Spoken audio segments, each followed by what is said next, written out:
This is how the 2022 Green Bay Packers season ends. Not with a bang, but with a whimper in a 27-17 loss at home in a must-win game to the Tennessee Titans. You are Locked On Packers, your daily Green Bay Packers podcast. Part of the Locked On Podcast Network, your team every day.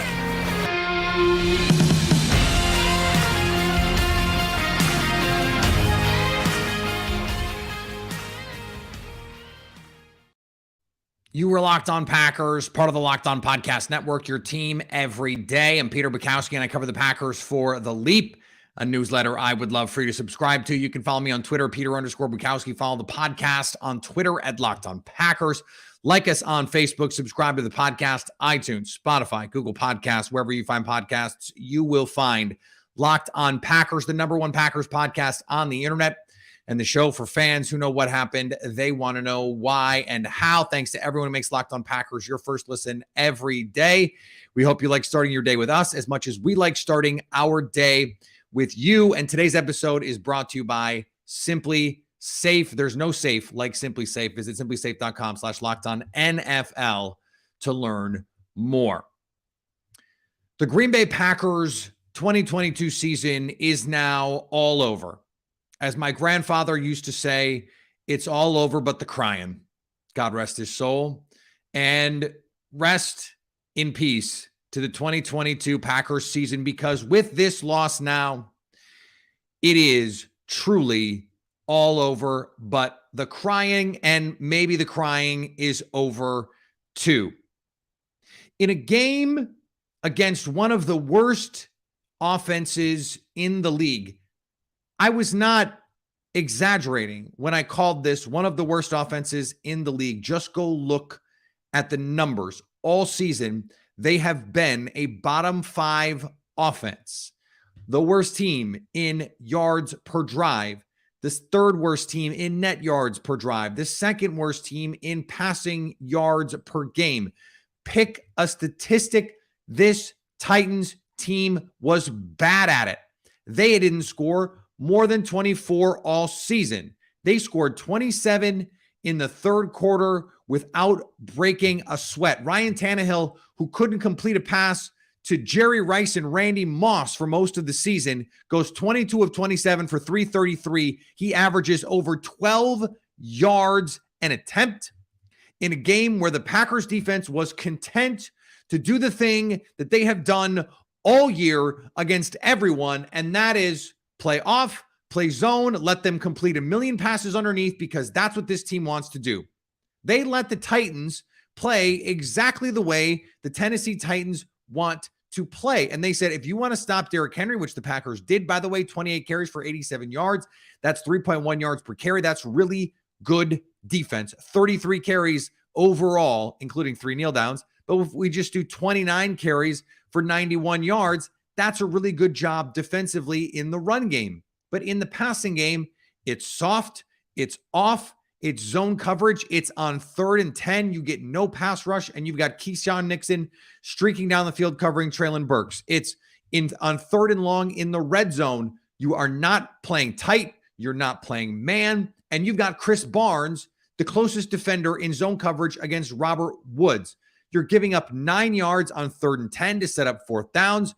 You're not able to get off the field against a bad offense. 7 of 13 on 3rd downs. They add a 4th down, and they put up 408 yards of offense. This is, by yardage, one of the 3 worst offenses in football. They hang 400 on your head, 6.4 yards per play. What is the plan? What was the plan coming into this game? They had a really good run game plan, but in every passing situation, it was like when Joe Barry stayed up all night on Sunday night and then into Tuesday, Monday, Tuesday, Wednesday, all they talked about was stopping Derrick Henry, and they just said, oh, on 3rd and 10, it'll be whatever. It'll be whatever. Just go out and throw out whatever, and it'll be fine. It wasn't fine. It's not fine. Joe Barry has done some nice things this season. He's made some adjustments, but made some adjustments is a nice way of putting that adjustments needed to be made. It has become clear, and for those for whom it was not already clear, Joe Barry is not the short or long-term answer at defensive coordinator. And I stand by all of the things I said all week about this offense. They are bad. They're bad. And the Packers defense made them look really good. This was the defensive version of what happened 2 weeks ago against the Lions, when you're going up against a historically bad defense and offensively you muster 9 points. That's what this was. This was a bedwetting of historic proportions to allow this team to get to 27.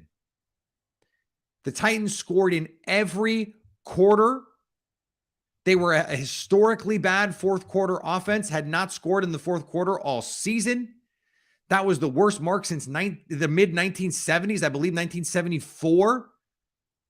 And guess what? They scored in the fourth quarter of this game. And that was really the difference, because if the Packers at the end can try and go get a field goal, maybe things play out a little bit differently. If it's 20-17 instead of 27-17, maybe parts of the end of the game play out differently. And the offense wasn't able to pick up the defense. So if your defense isn't playing well, you need to have your offense go make some plays. They couldn't. In the fourth quarter in particular, Aaron Rodgers on 2 third-down plays misses Sammy Watkins on an in-breaker wide open. I don't want to hear, oh, Sammy Watkins slowed down out of his break. Okay, maybe he was a little slow getting out of his break. Rodgers threw it 4 steps after the break. Just baby it to him. He's wide open. He's wide open. Same thing earlier in the game. Rodgers scrambling to his right, Allen Lazard wide open, throws it to him on a line for no reason. Just baby it to him. He's wide open. And then after the Sammy Watkins play, the next possession, Allen Lazard wide open on third down and misses him high. Just baby it to him. On another drive, takes a brutal sack. When he can't take a sack, they try, and this is the last drive. They pick up almost all of that yardage back to Christian Watson. It's 4th and 1. I was not 100% positive the Packers knew that it was 4th and 1. I was worried that they would think that it was first down. They tried to get the 1 yard, and they called the play to get 1 yard. They couldn't get the 1 yard, and that's not the reason. That's not the reason they lost. They lost because they were overmatched. They were outcoached, and I said this all year. This was the team that I kept bringing up. This team is less talented than the Packers, but they play with more discipline. They play with better coaching, better in-game decision-making. Titans had a great trick play down at the goal line. Derrick Henry is a super duper star. He doesn't want to throw that. He wants to run it in. He throws it, touchdown. This is a team that understands who it is, what they want to be, and what they want to get accomplished every week. This is a no-ego football team. And that's why they keep winning. The Packers, I don't know. I don't know what they are. They don't know what they are. They've been searching all season for what they are, and this game was just more proof of it. No, they're just very little urgency, very little life, very little juice through most of this game and through most of this season, frankly. And that leaves you wondering what the core issue is. And that's something that the Packers, by the way, have to really, really get figured out, because there are long-term decisions that need to be made in this organization. How much is Aaron Rodgers contributing to the malaise around this team? How much is Joe Barry holding this team back? I think we know the answer to that one. What is the role that Matt LaFleur is playing in all of this? Is the approach that they've taken in the offseason with Brian Gutekunst really the way that they want to continue to take in every offseason? Is that how you really want to handle all of this? And what is the short-term and long-term future of the Packers with this group? How do you maximize this group moving forward? Does that include this quarterback?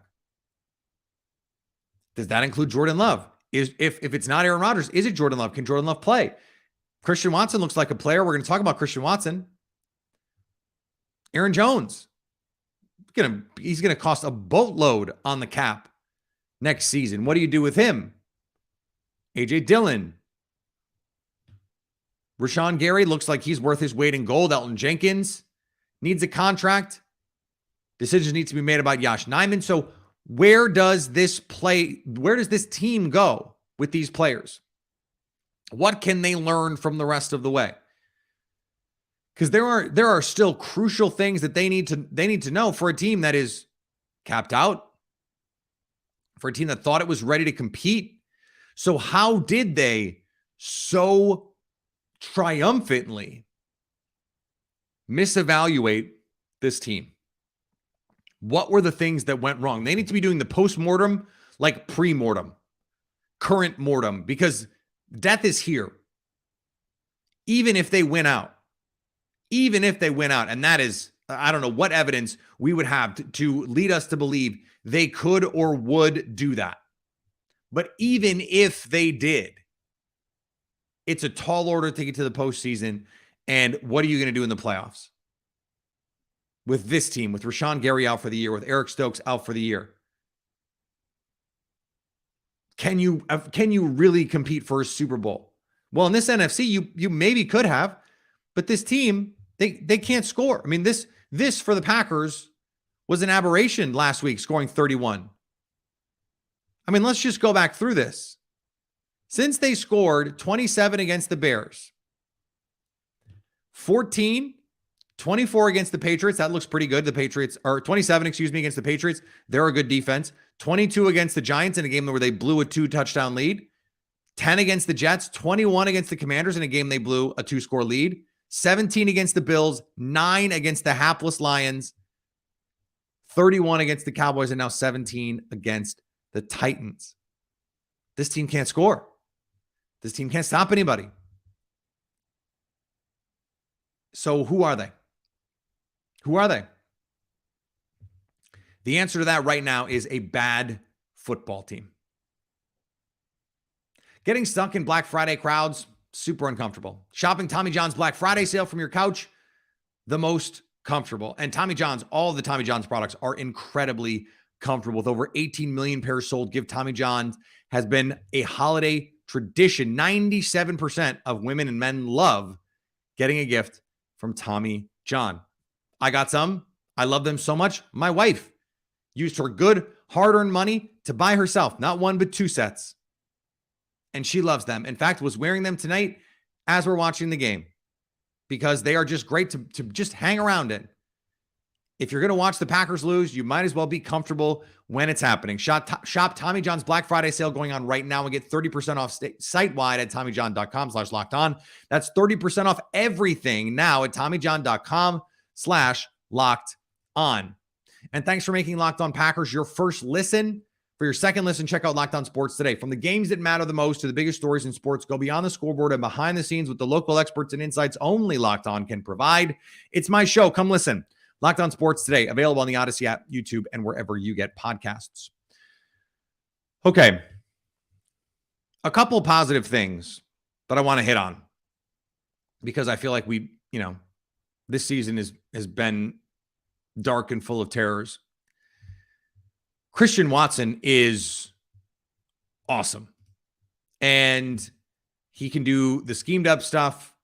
He can do individual stuff, 4 catches for 48 yards and 2 touchdowns in this game.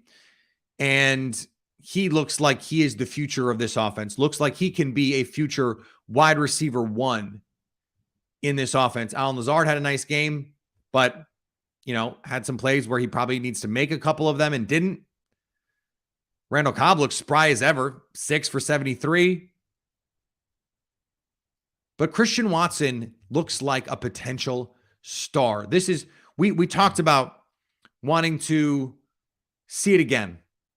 We're like, well, he's not going to score 3 touchdowns again. But I even had someone tweet like 4 for 40 is still a pretty good day. And it would have been. Now, he had the play down the field where, he let up a little bit. And if he keeps going, maybe he has a better chance to make the play. I thought he got interfered with a little bit as well. And so it's the kind of thing where he is showing the signs that you would want him to show. He added another quality receiving game, not just a game, but a receiving game to his breakout game. He now has 5 touchdowns in 2 games receiving, and they're finding ways to use his speed, the low red zone. That's where they got the second touchdown. And the free play, he goes up and he shows something else that we didn't know he could do in the NFL, and that's go up and make a contested catch. That's something that he flashed on tape at North Dakota State, but it's against, South Dakota and Northern Iowa and teams that are not full of NFL players. So can you do it against NFL players? It turns out, yeah, he can. We saw it in this game. That's really useful information. It's really useful for Christian Watson to be getting these reps. And it's going to be Christian Watson the rest of the way. Maybe Romeo Doubs can come back in a week or 2. And now you have both of these guys and you're getting reps with Aaron Rodgers. And irrespective of whether or not Aaron Rodgers is the quarterback long-term, Christian Watson and Romeo Doubs are going to be in Green Bay for the next 4 or 5 years at least. And so getting them reps with a Hall of Fame quarterback is good for them. It's good for their development because they're going to learn the tricks of the trade a little bit faster than they might otherwise. Another player I was really impressed with on first watch, Quay Walker. 12 tackles, led the team in tackles, 8 solos, had a half a sack, had a TFL, made a couple nice plays on Derrick Henry in the open field.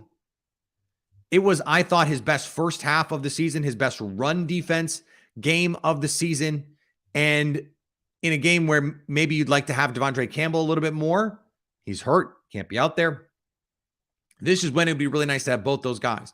But you're having to play some Isaiah McTuffie as Chris Barnes gets back. Chris Barnes had some really nice plays in this game. Overall, this front against the run played really well.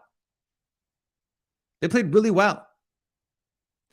And I just, all of the zone that they played just makes no sense for the kind of coverages that this team really excels with. Now, I understand Russell Douglas, zone cover guy. That's what he wants to be. He wants to be playing eyes to the quarterback and doing that way.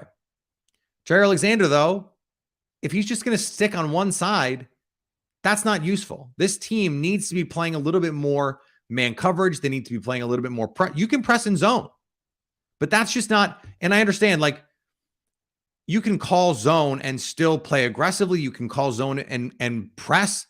The 49ers play a lot of zone coverage, but they are aggressive in those zones. The Rams play a lot of the zone coverage, but they are aggressive in those zones.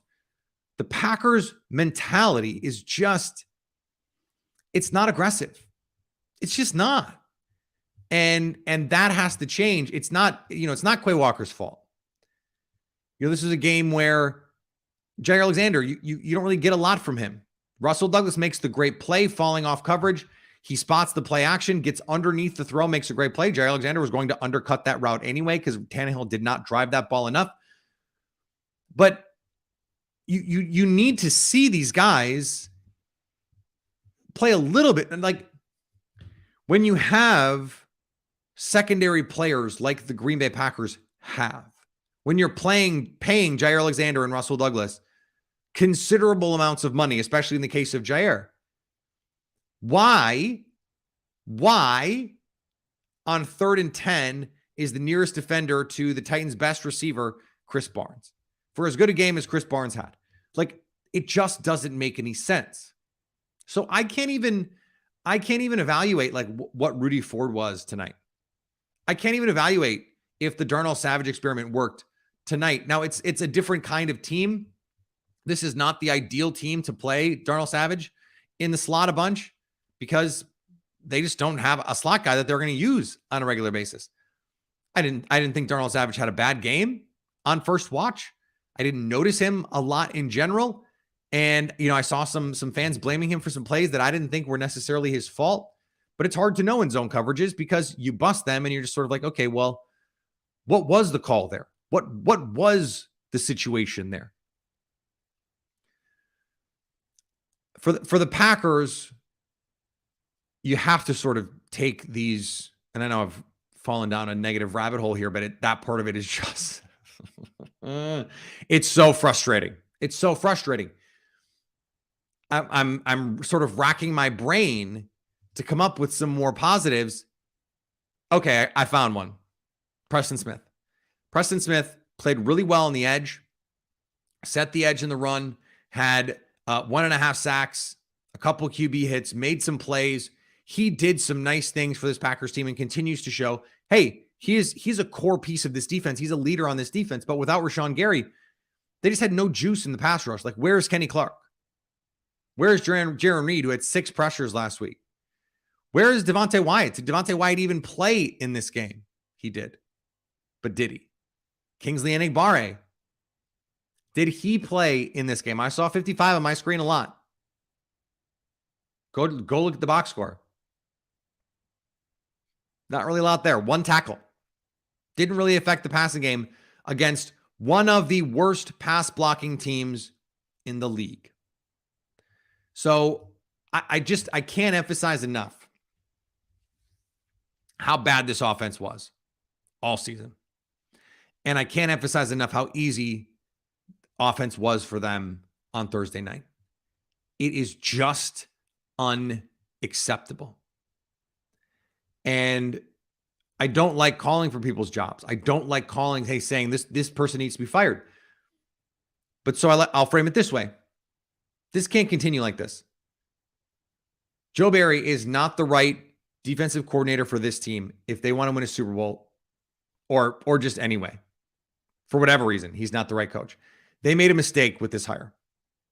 There's just no question about it. They made a mistake with this hire. And it starts to raise questions about Matt LaFleur and his hands on the wheel. And can he raise the talent around him? Because Mike Vrabel can.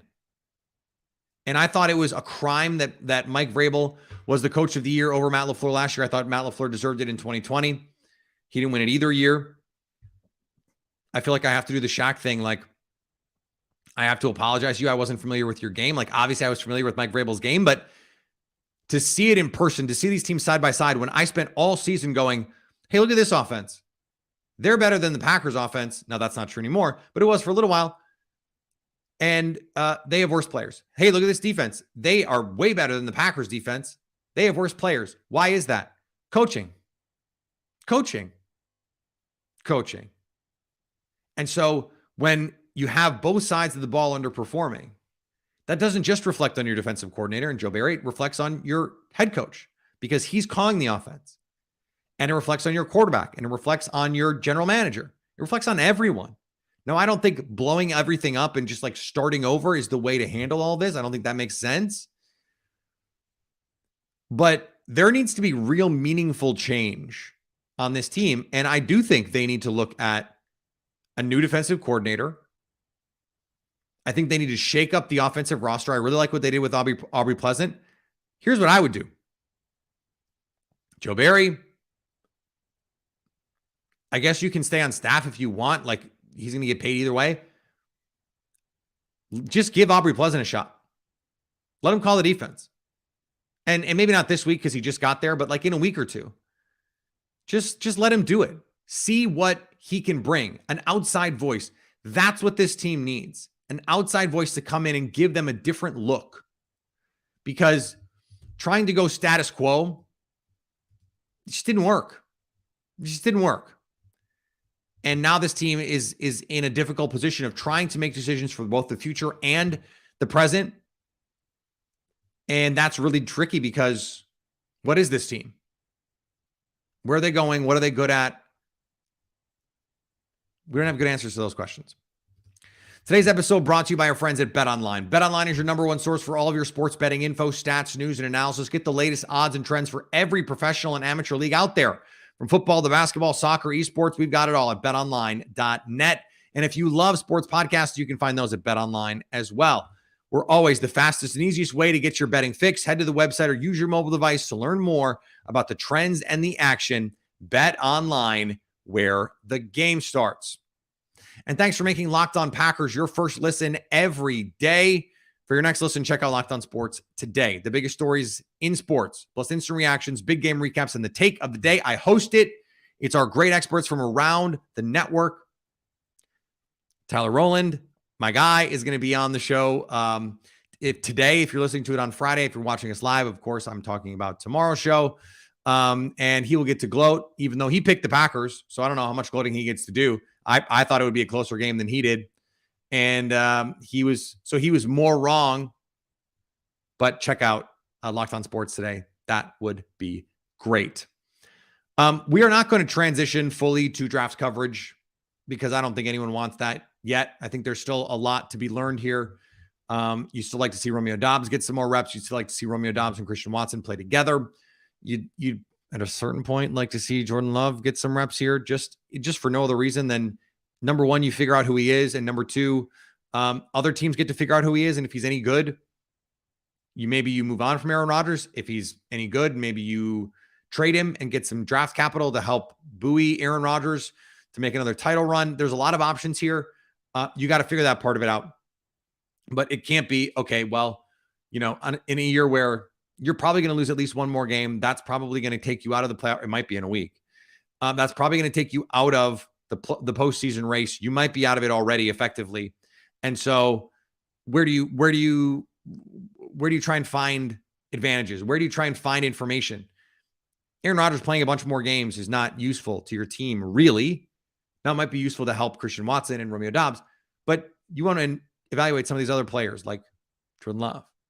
And so maybe for the last month of the year, you give the keys to Jordan Love. We're coming up on that last month. Unfortunately, maybe a couple more weeks, 2 more weeks, Packers lose one of these games and say, okay, well, it's all over. We already know it's all over. Follow me on Twitter, Peter_Bukowski. Follow the podcast on Twitter, Locked On Packers. Like us on Facebook. Subscribe to the podcast, iTunes, Spotify, Google Podcasts. Wherever you find podcasts, you will find Locked On Packers. Tough year. But anytime you want to come hang out with us on YouTube for a live show like this one, you can do that on our Locked On Packers YouTube page to stay Locked On Packers.